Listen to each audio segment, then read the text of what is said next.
আমাদের শরীর প্রকৃতির সর্বশ্রেষ্ঠ রচনা। যে অঙ্গ প্রত্যঙ্গ আমরা লাভ করেছি প্রত্যেকটির মধ্যে একটি নিজস্ব বার্তা রয়েছে। একটু ভেবে দেখুন, দুটি চোখ দিয়েছে দেখার জন্য, দুটি কান দিয়েছে শোনার জন্য, নাসিকাও আছে দুটি, দুটি হাত দিয়েছে দ্বিগুণ পরিশ্রম করার জন্য। কিন্তু জীব শুধুমাত্র একটি, তার উপরেও তীক্ষ্ণ বলিষ্ঠ দাঁত দিয়েছে তার রক্ষার জন্য। কখনো ভেবে দেখেছেন কেন?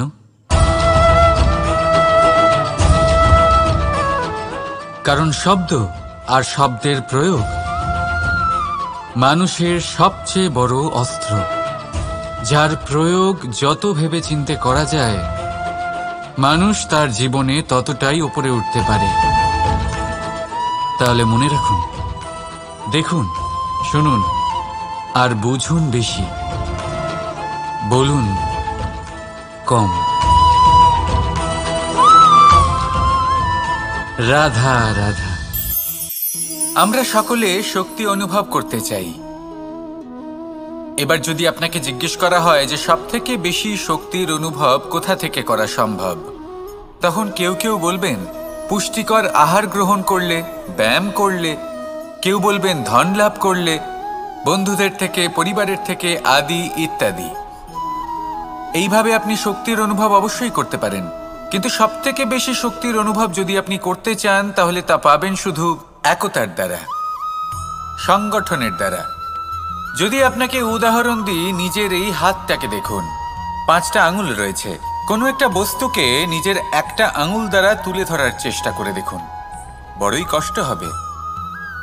তখন আপনি বুঝতে পারবেন যখন এই 5টি আঙুল একত্রিত হয় তখন কোনো কাজ কতটা সহজ হতে পারে।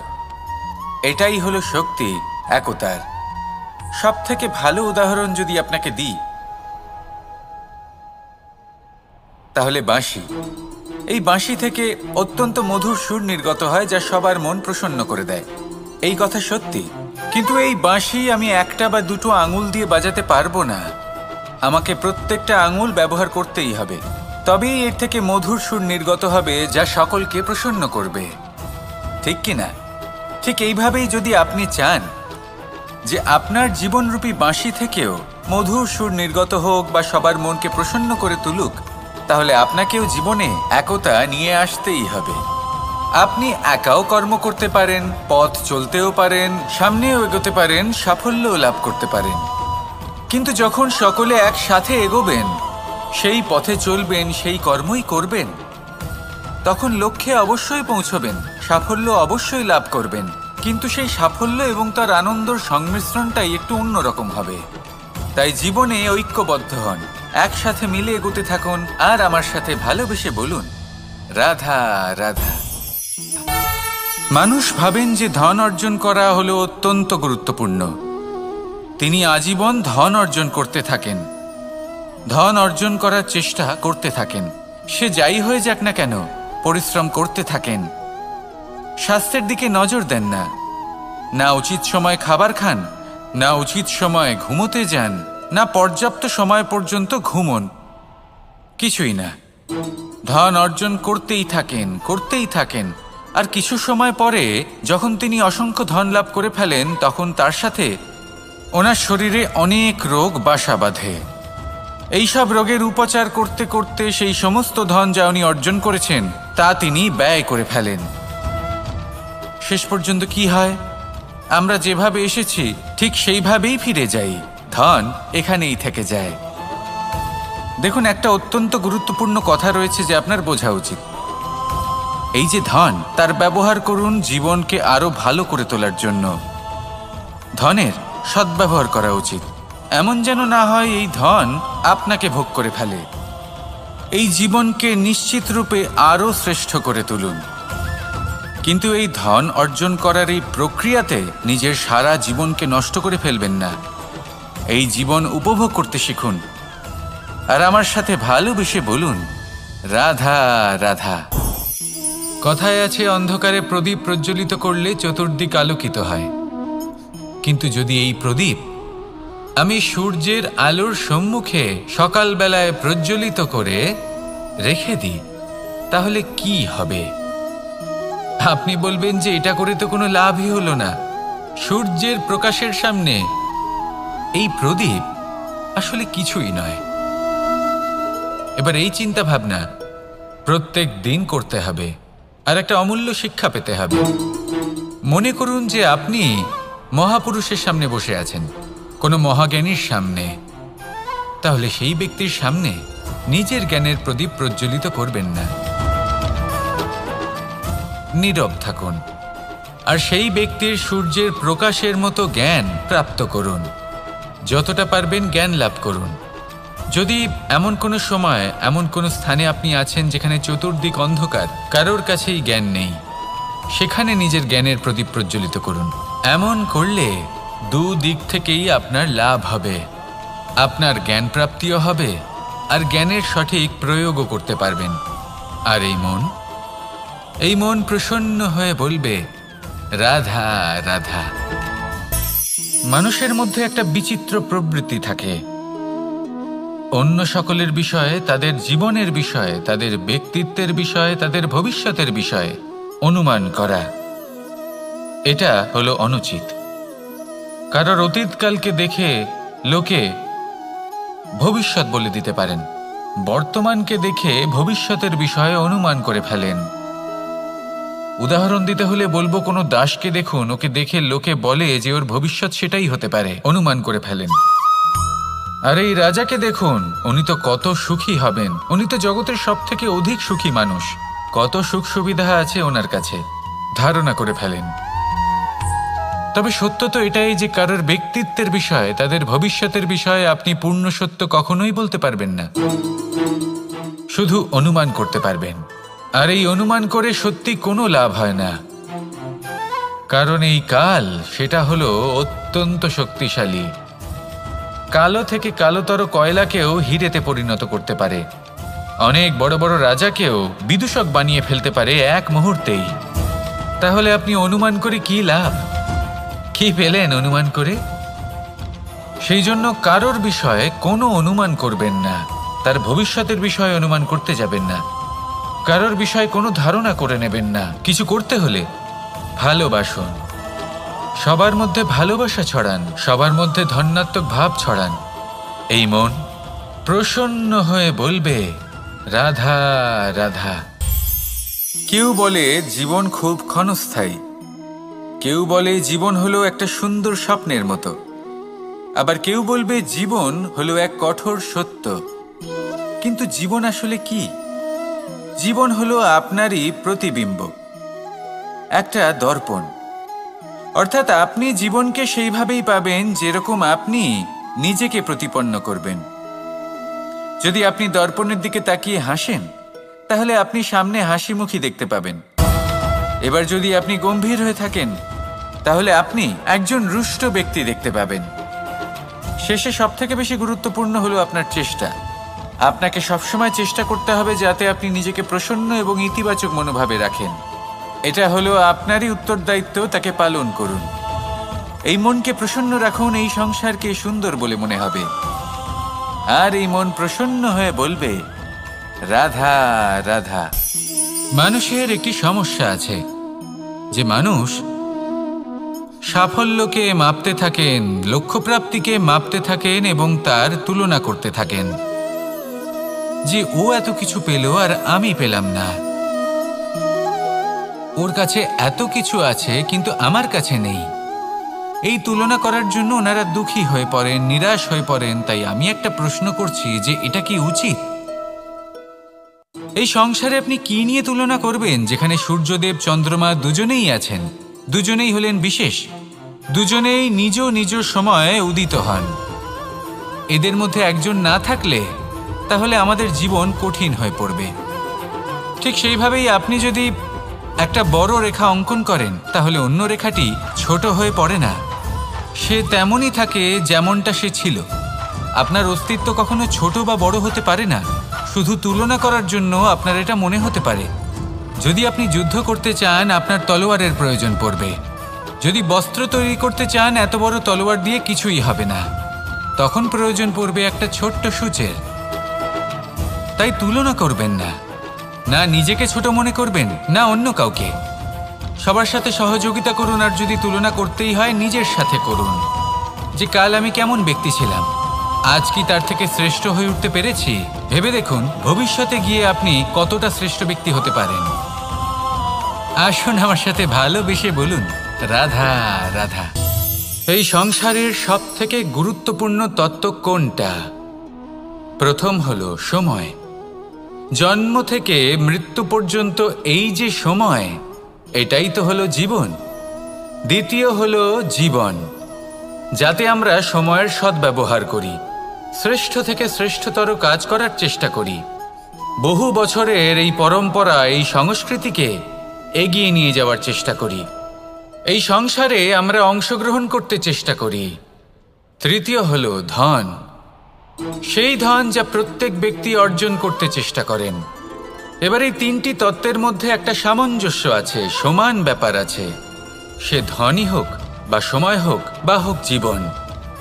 আর সেই সমান ব্যাপার হলো যে যদি আপনি এটা গণনা করতে থাকেন তাহলে তা কমতে থাকে, যদি আপনি এটা ব্যবহার করেন তাহলে তা বাড়তে থাকে। একে সংগঠিত করে রাখতে চেষ্টা করলে এ হাত থেকে ফসকে যায়, কিন্তু যদি আপনি একে সামলে রাখতে শিখে যান তাহলে এমন কাজ করবেন যাতে সংসারের সাথে সাথে পরবর্তী প্রজন্ম লাভবান হবে। যদি কিছু শিখতে চান তাহলে সামলাতে শিখুন, গণনা করা বা সংগঠিত করা নয়। আসুন আর আমার সাথে ভালোবেসে বলুন, রাধা রাধা। এই সংসারে সাফল্য লাভ করার জন্য জ্ঞানের প্রয়োজন হয়, পরিশ্রমের প্রয়োজন হয়, দৃঢ় নিষ্ঠার প্রয়োজন হয়, নিরন্তর চেষ্টা করা প্রয়োজনীয়। কিন্তু আরও কিছু আছে যা অত্যন্ত প্রয়োজনীয় এবং গুরুত্বপূর্ণ। তা হলো ভালো বন্ধু। তাদের থাকা অত্যন্ত প্রয়োজনীয়। যদি ভালো বন্ধু থাকে তাহলে সময় এলে তারা ঢাল হয়ে আপনাকে সুরক্ষা করবেন। সময় এলে অস্ত্রের মতো শত্রুকে সংহারও করবেন। যদি তিনি জ্ঞানী হন, তাদের মধ্যে সদ্গুণ থাকে, তাহলে এই সব গুণ আপনার মধ্যেও প্রবেশ করবে। তাহলে সাফল্যের জন্য ভালো বন্ধু পাওয়া অত্যন্ত প্রয়োজনীয়। কিন্তু শুধু বন্ধু কেন, ভালো শত্রুও থাকা প্রয়োজনীয়। এবার আপনি ভাববেন, এ আমি কি বললাম? যদি আপনার জীবনেও ভালো অর্থাৎ শক্তিশালী শত্রু থাকে তাহলে আপনিও শক্তিশালী হতে থাকবেন। এই শত্রু আপনাকে প্রেরিত করবে আরও বেশি শক্তিশালী হয়ে ওঠার। কখনো কোনো হরিণকে দেখুন, তীব্র গতিতে দৌড়তে থাকে। কেন তীব্র গতিতে দৌড়য়? এই কারণে নয় যে কোথাও তার জন্য মধুর ঘাস অপেক্ষা করে রয়েছে, না। সে এই কারণে তীব্র গতিতে দৌড়য় কারণ সেটা না করলে তার পেছনে একটি সিংহ আছে যে ওকে নিজের ভোজন করে ফেলবে। তাই জীবনে বিপদ, সংকট, এই সব কিছুও হলো অত্যন্ত গুরুত্বপূর্ণ। তার সম্মুখীন হতে শিখুন আর আমার সাথে ভালোবেসে বলুন, রাধা রাধা। পুরুষার্থ। শাস্ত্রে 4 ধরনের পুরুষার্থের কথা বলা হয়েছে। প্রথম হলো ধর্ম। আপনি কি জানেন এই ধর্ম আসলে কি? আপনার কি মনে হয় ধর্ম আসলে কি? কোনো বিশেষ ঈশ্বরকে মানাই কি ধর্ম বলা হয়?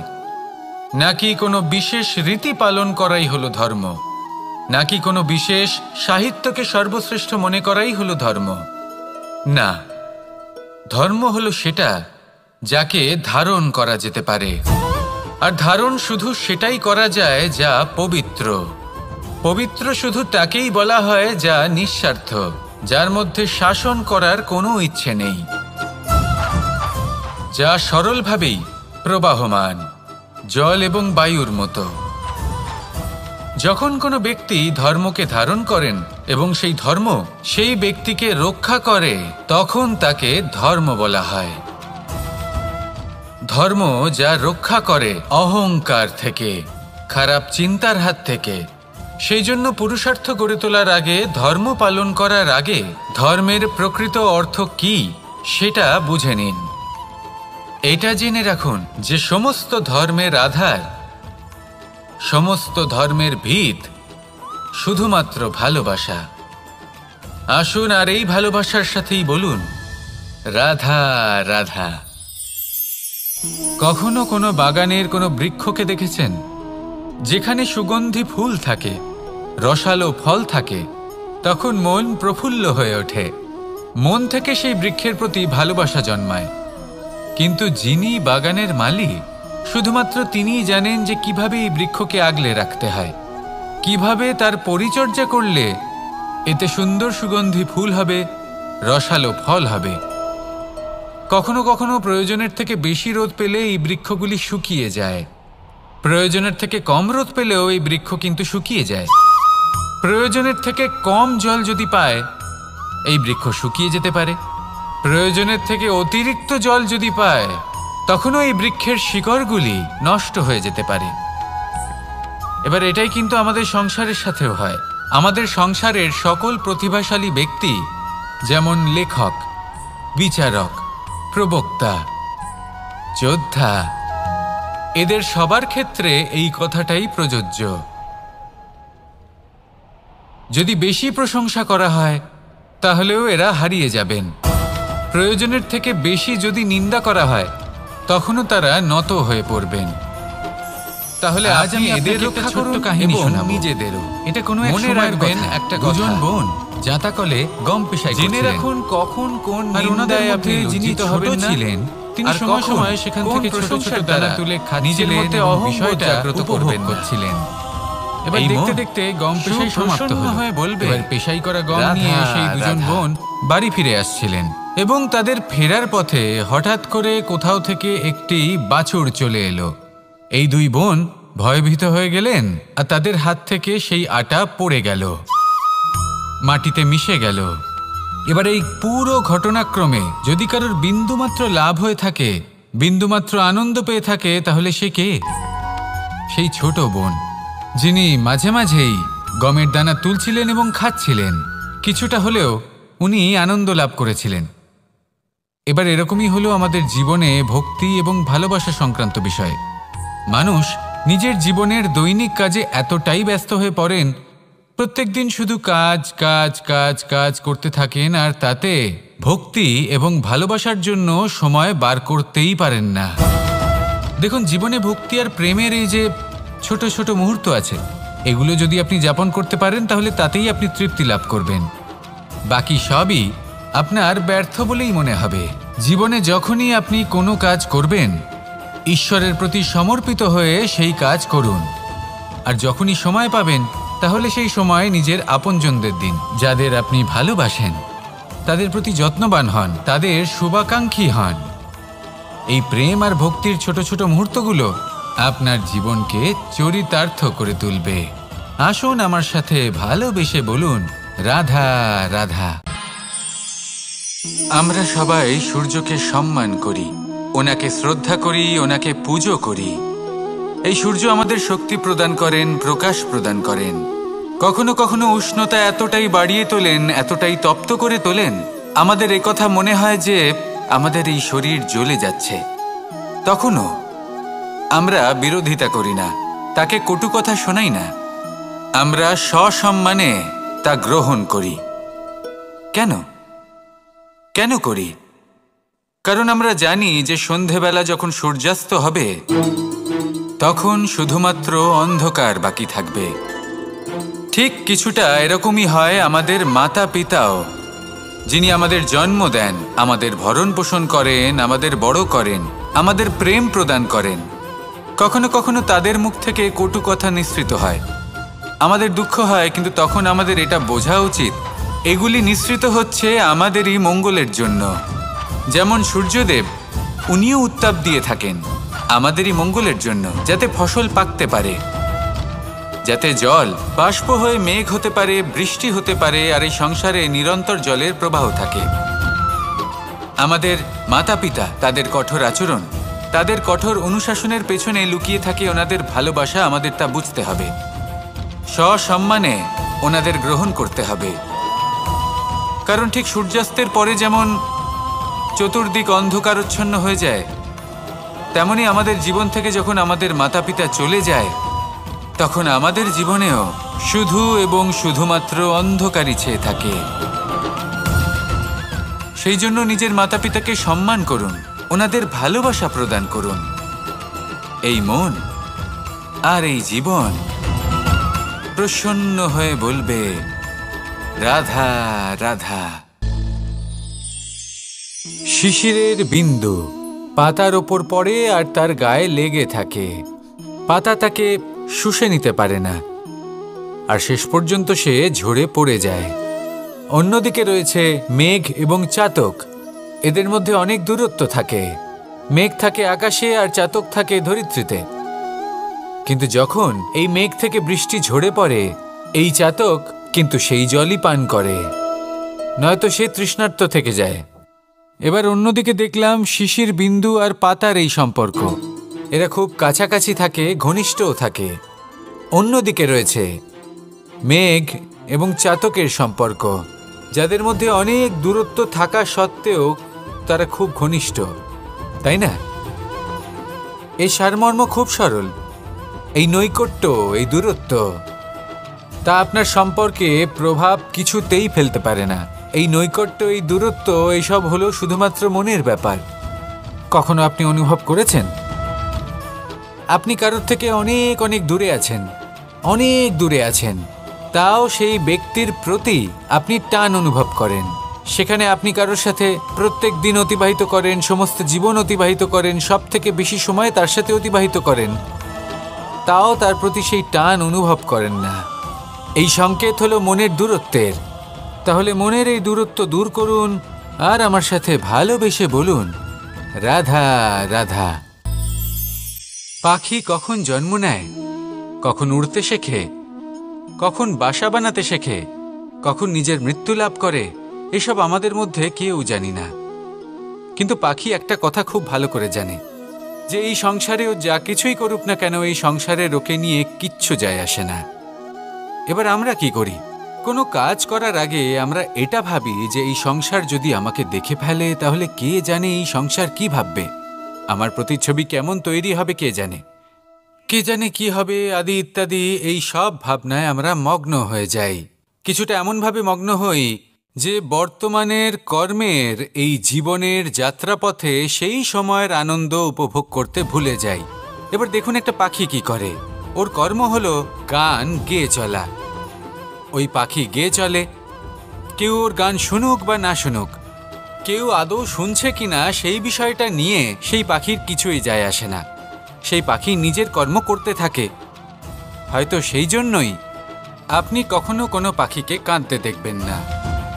এরকমই আপনাকে নিজেকে গড়ে তুলতে হবে। প্রথমে নিজেকে জিজ্ঞেস করুন, এই যে কর্ম আমি করতে চলেছি সেটা কি উচিত? যদি আপনার মনে হয় সেটা উচিত, তাহলে সেটা প্রমাণ করুন। এটা ভাববেন না যে এই সংসার কি ভাববে। আসুন আর আমার সাথে ভালোবেসে বলুন রাধা রাধা। এই পুকুর দেখছেন আপনি? বাচ্চা, বৃদ্ধ, যুবক, যাকেই আমি জিজ্ঞেস করব এটা কি, সবার উত্তর সেই একই হবে। উত্তর তখনই বদলাবে যখন প্রশ্ন এটা হবে যে আপনি এই পুকুরে কি করতে চান। কেউ বলবে আমি এমনি এর পাড়ে বসে এই জল স্পর্শ করে ঠান্ডা হাওয়ার আনন্দ অনুভব করতে চাই। কেউ বলবে আমি এই পুকুরে সাঁতার কাটতে চাই। কেউ বলবে কাগজের নৌকা বানিয়ে আমি এতে ভাসিয়ে দিতে চাই। কেউ বলবে আমি মাছ ধরে নিজের জীবন যাপন করতে চাই, ইত্যাদি ইত্যাদি। আপনাকে একটা কথা বলে রাখি, আমাদের জীবনও এই পুকুরেরই মতন, একই রকম। কিন্তু আমরা এই জীবন নিয়ে কি করব সেই সিদ্ধান্ত আমাদের। এই পুকুরে আপনি মুক্তও পাবেন, আবার পাঁকও পাবেন। যদি আপনি মুক্ত পেতে চান তাহলে এই পুকুরের গভীরে আপনাকে যেতে হবে। ততটাই চেষ্টা করতে হবে যতটা করলে আপনি সেই মুক্ত অর্জন করতে পারবেন। না হলে শুধু পাঁকে হাত পড়বে। তাই যা আমি সর্বদা বলে থাকি, সিদ্ধান্ত আপনার। রাধা রাধা। এই সংসারের সব থেকে বড় সুখ কি? কেউ বলবেন নিজের লক্ষ্য প্রাপ্ত করা, কেউ বলবেন ধন উপার্জন করা, কেউ বলবেন নিদ্রাই সবথেকে বড় সুখ, কেউ বলবেন রাজ্য লাভ করা, আবার কেউ বলবেন মাতার হাত থেকে খাবার খাওয়া, আদি ইত্যাদি। কিন্তু যদি সত্যি কথা বলি, এই সংসারের সবথেকে বড় সুখ হল সেবা করা। কখনো কাউকে সেবা করে দেখুন। এই সেবা দ্বারা অন্য কোনো মানুষের আশীর্বাদ লাভ করাতেই সুখ রয়েছে। আপনার সেবা ভাব দ্বারা যখন কোনো মানুষ নিজের অন্তরাত্মা থেকে আপনাকে আশীর্বাদ করে, তার থেকে বড় সুখ আর কিছুই নেই। কারণ প্রত্যেক মানুষের মধ্যে ঈশ্বর বাস করেন। নরের সেবাই হল নারায়ণের সেবা। নিষ্কাম সেবা করাই হল সব থেকে বড় সুখ। তাই নিজের অন্তরে সেবার এই ভাব জাগ্রত করুন। যে সুখের কথা আমি বলছি, সেই সুখ অনুভব করেই দেখুন। এই মন সুপ্রসন্ন হয়ে বলবে, রাধা রাধা। বাহ, পুষ্পের সুবাস আমার খুব ভালো লাগে। অত্যন্ত সুন্দর হয় এই পুষ্প। এইভাবে চারিদিকে পুষ্প দেখে মন আনন্দিত হয়ে ওঠে। এবার আপনারা ভেবে দেখুন, আমার চারিদিকে পুষ্প নয়, আগুন আছে। তাহলে কি হবে? আমার শরীর কি জ্বলে যাবে না? অবশ্যই জ্বলবে। শরীরকে কি আগুনের তাপ সহ্য করতে হবে না? অবশ্যই সহ্য করতে হবে। এটাই হলো প্রকৃতির নিয়ম। এই নিয়ম কিন্তু আমরা সবাই জানি, কিন্তু আমাদের মধ্যে বেশিরভাগ মানুষ এই বিভ্রান্তি নিয়ে বাঁচি যে এই যে প্রকৃতির নিয়ম, তা আমার ওপর প্রযোজ্য নয়। তা কিন্তু নয়। আমাদের চতুর্দিকে এই যে নিসর্গ রয়েছে, আমরা তার কতটা ক্ষতি করি সেটা একবার ভেবে দেখুন। আমরা বনাঞ্চল জ্বালিয়ে দিই, বায়ু দূষিত করি, জল দূষিত করি, প্রাণীদের হত্যা আমরা করি। কেন? এই নিসর্গ আমরা নষ্ট করি, যদিও আমরা জানি যে আমরাও হলাম এই নিসর্গেরই অংশ। এবার দেখুন, শরীরের কোনো অংশে যদি আগুন ধরান, আস্তে আস্তে সমস্ত শরীরও জ্বলে যাবে। সেইভাবেই নিসর্গ যদি নষ্ট হয়ে যায়, তাহলে মনুষ্য জাতিও নষ্ট হয়ে যাবে। তাই এই যে নিসর্গ, যদি নিসর্গ থাকে মানুষ থাকবে, যদি নিসর্গ থাকে তাহলেই জীবন থাকবে। আসুন আমার সাথে ভালোবেসে বলুন, রাধা রাধা। এই সংসারে সবাই বলেন, আমি অর্জুনের মতো হয়ে উঠতে চাই। সবাই চায় যে তারাও যেন অর্জুনের মতো গান্ডীব লাভ করে। তারাও চায় যে তাদেরকেও মহাদেব এসে পশুপতি অস্ত্র দান করবেন। তারাও এটাই চায় মহাভারতের মতো মহাসংগ্রামে বিজয়ী হতে। কিন্তু সবাই ভুলে যান যে অর্জুন যা হতে পেরেছিলেন সবকিছুই অর্জন করেছিলেন। যদি আপনিও অর্জুনের মতো গান্ডীব লাভ করতে চান, তবে আপনাকেও তার মতোই শ্রেষ্ঠ কাঠ নির্বাচন করতে হবে। সেই কর্ম আপনাকেই করতে হবে। তার প্রত্যঞ্চা যাতে তীব্র হয়, তার জন্য আপনাকে সর্বশ্রেষ্ঠ দড়ি খুঁজে বের করতে হবে। আপনার বাণ যাতে ঘাতক হয়, সেই জন্য আপনাকে নতুন নতুন ধাতু খুঁজে বের করতে হবে। সেই শিক্ষা আপনাকে লাভ করতে হবে, তবেই আপনার ইচ্ছে পূর্ণ হবে। অর্জুন হওয়া বড়ই সরল, যদি আপনি কিভাবে অর্জন করতে হয় তা জানেন। শুধুমাত্র স্বপ্ন দেখেন যারা, তারা কখনোই অর্জন করতে পারবেন না। কিন্তু যদি কেউ অজ্ঞাতবাস ভোগ করতে পারে, যদি কেউ লাক্ষাগৃহ থেকে পালিয়ে বাঁচতে পারে, যদি কেউ কঠোর তপস্যা করতে পারে, প্রতীক্ষা করতে পারে এবং পরিশ্রম করতে পারে, তাহলে সে অর্জুন অবশ্যই হয়ে উঠবে। যদি আপনি অর্জুন হয়ে উঠতে চান, তাহলে কর্ম করতে শিখুন। আর আমার সাথে ভালোবেসে বলুন, রাধা রাধা। জীবন থাকলে লক্ষ্য অবশ্যই থাকবে। যদি লক্ষ্য থাকে, তার পথ অবশ্যই থাকবে। যদি পথ থাকে,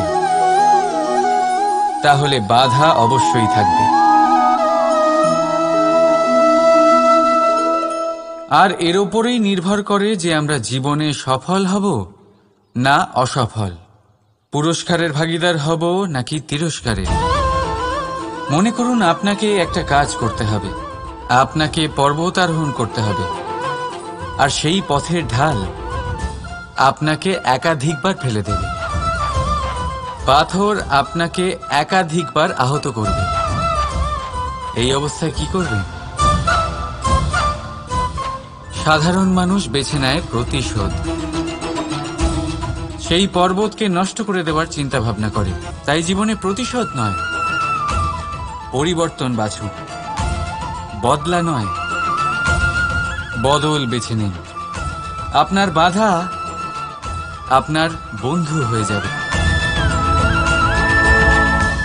রাধা রাধা। সমস্ত মানুষের জীবন কিছুটা সমান হয়। মানুষ জন্মগ্রহণ করে, তারপর চলতে শেখে, জীবনে এগিয়ে চলে, বার্ধক্য লাভ করে, তারপর সমাপ্ত হয়ে যায়। কিন্তু সেই ব্যক্তিরা কারা যারা প্রকৃত অর্থে মনুষ্য জীবন যাপন করেন? এনারা হলেন সেই ব্যক্তি যারা পড়ে গেলেও আবার উঠে দাঁড়ানোর চেষ্টা করেন, নিজের ভেঙে পড়া অস্তিত্বকে আগলে নিয়ে আবার একটা আকার দেওয়ার চেষ্টা করেন, ভগ্ন আশাকে আবার একটা নতুন দিশা দেন। অসফল হওয়ার পরেও থামেন না, আবার এগোতে থাকেন। অসফল হওয়ার পরে যদি আপনি থেমে যান তাহলে সাফল্য আপনার সামনে অপেক্ষা করে, কিন্তু আপনি তা দেখতে পান না। তাই জীবনের সংঘর্ষে অংশগ্রহণ করতে শিখুন। জীবনের সংঘর্ষ থেকে পালাবেন না।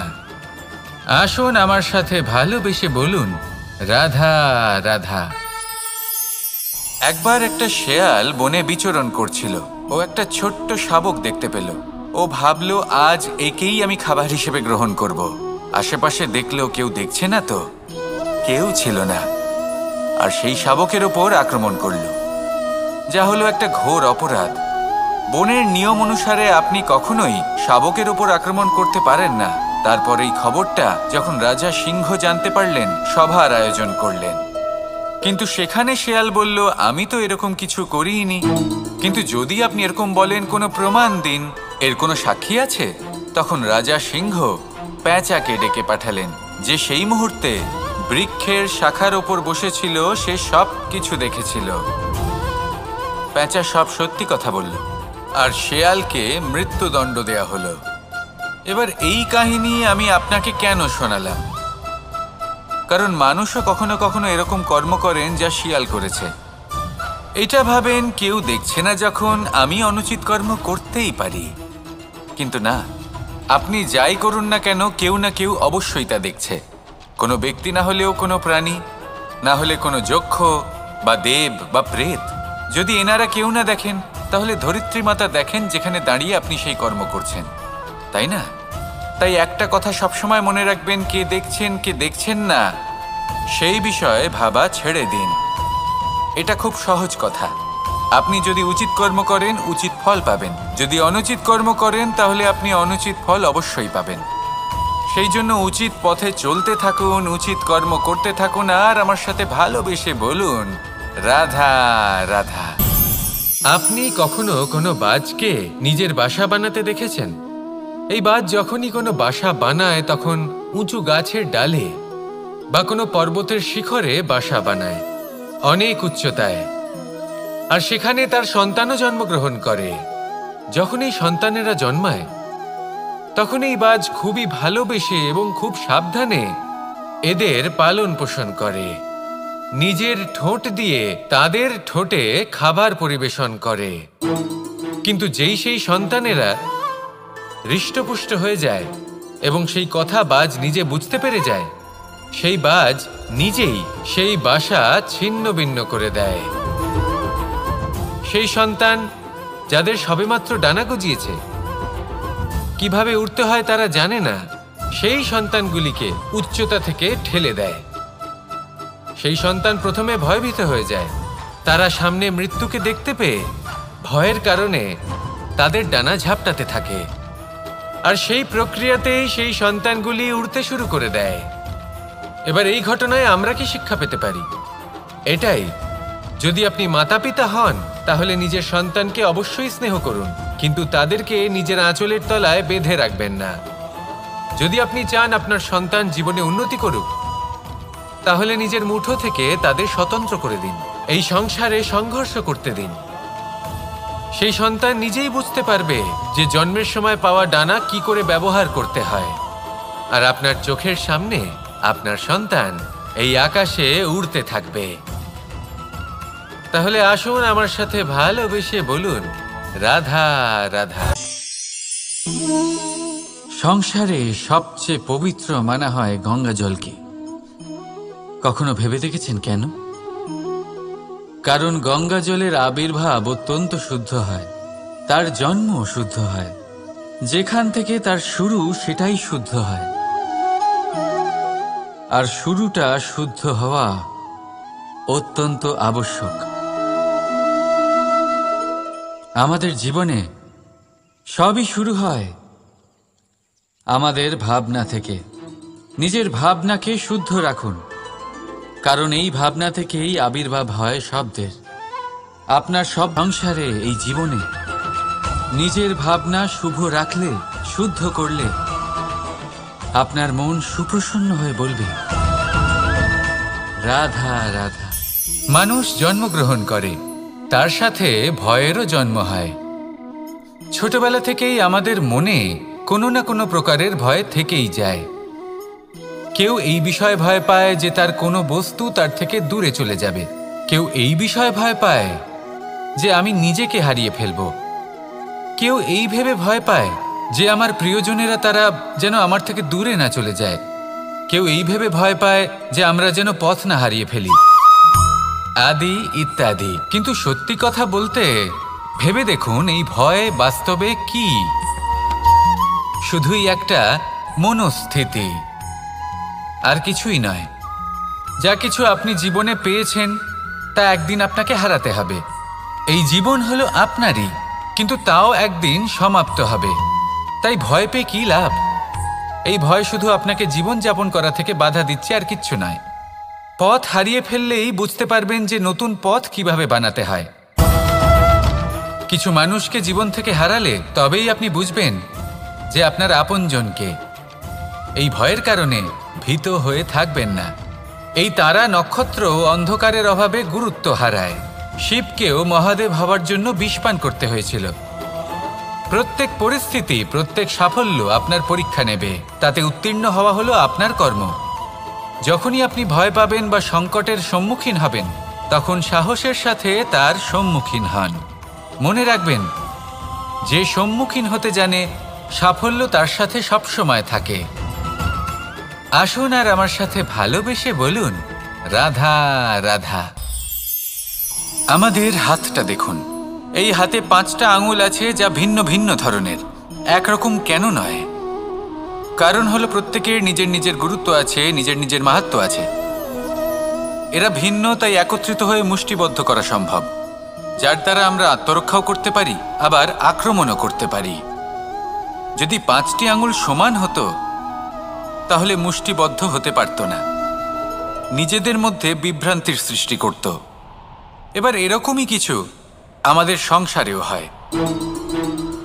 আমাদের দেশ, যেখানে একটি ভূমির ওপর ভিন্ন ভিন্ন ধর্মের মানুষ বাস করেন,